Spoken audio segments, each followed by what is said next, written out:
Hello, YouTubers. This is a battery set. It's an early Super Hetrodyne made by Victoreen Company. As you can see on the transformers on top of the chassis. I'm showing you the whole chassis. Very well made. They made them as kits.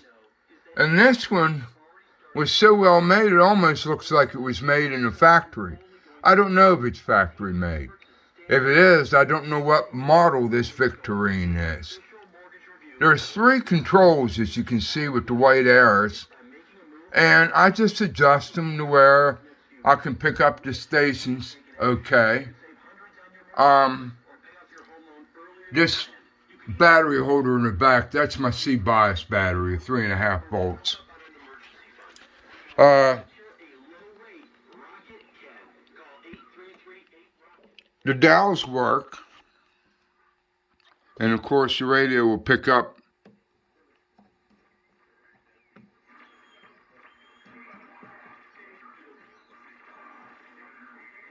several stations.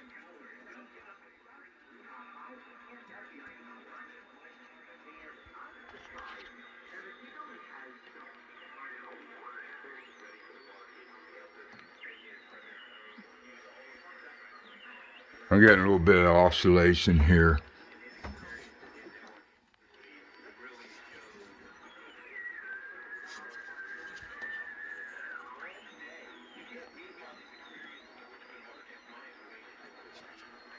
Which being a Super Hetrodyne,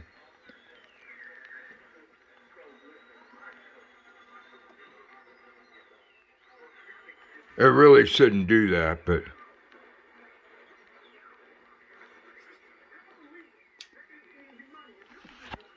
it's an early battery set.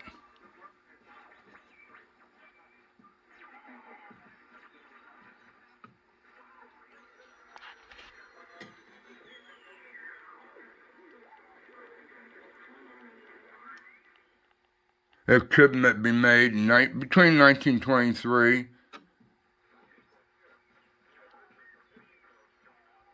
1927.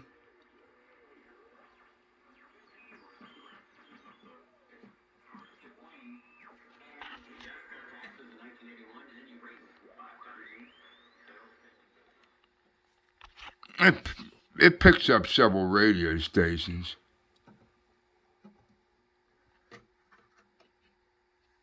Oh,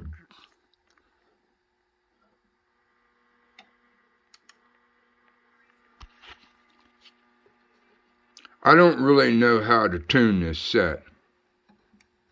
I know the Super Hetrodyne radio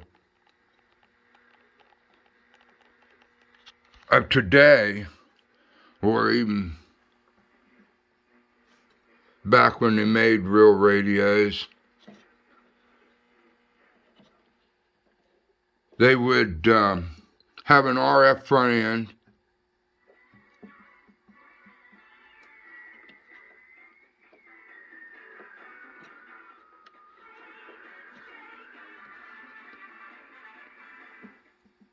and then you would have the RF stage, then you would have the mixer stage, or well, you would have the oscillator, and then the mixer stage. Then you'd have 1, 2, 3 IF stages. You would have the detector stage, and then the output stage, or audio output stage. Anyways, go down here to the other end of the dial. There's a lot of stations.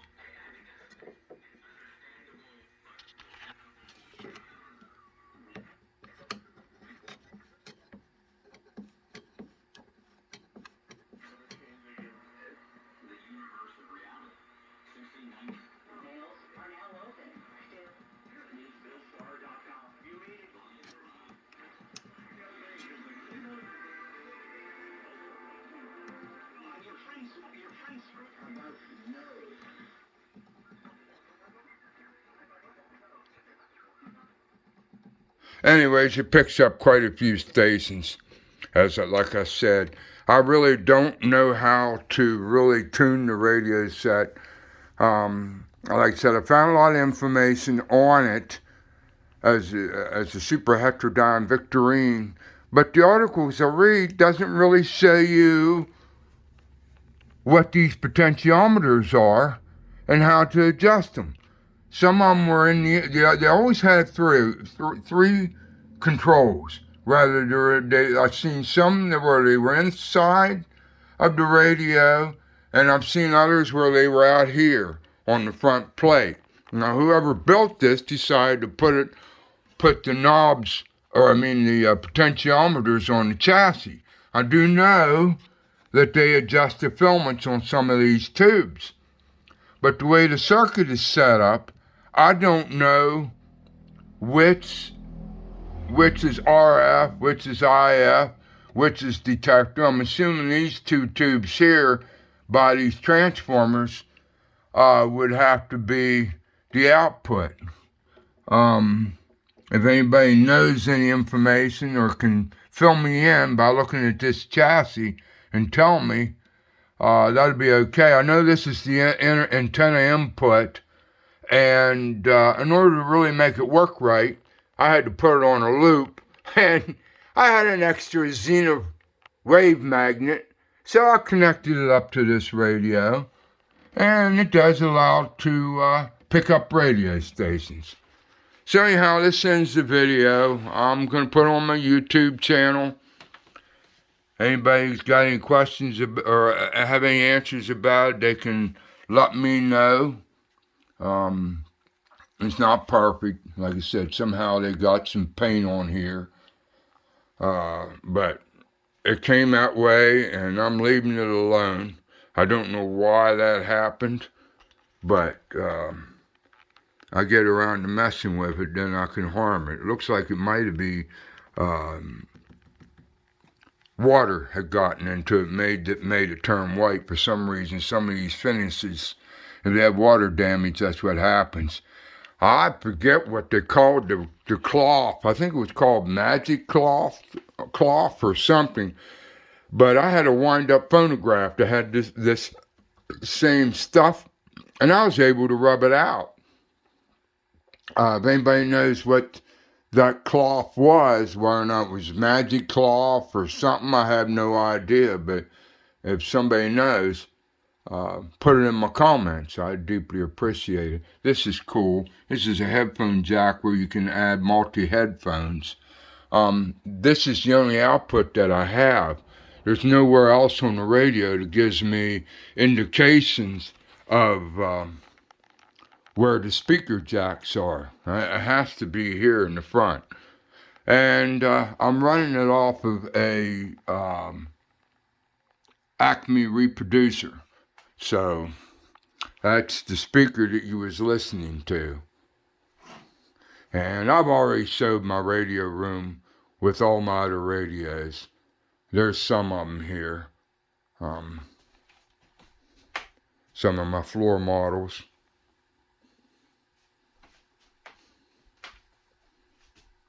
Some portables.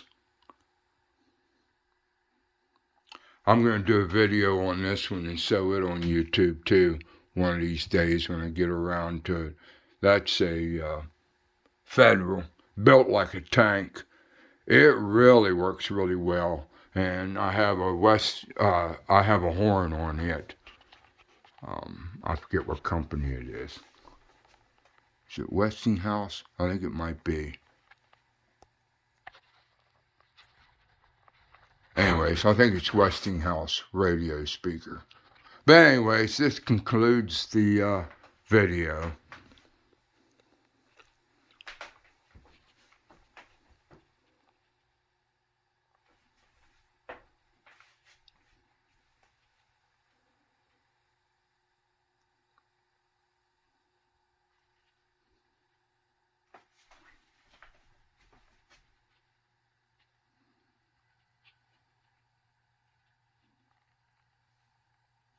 Okay, bye folks.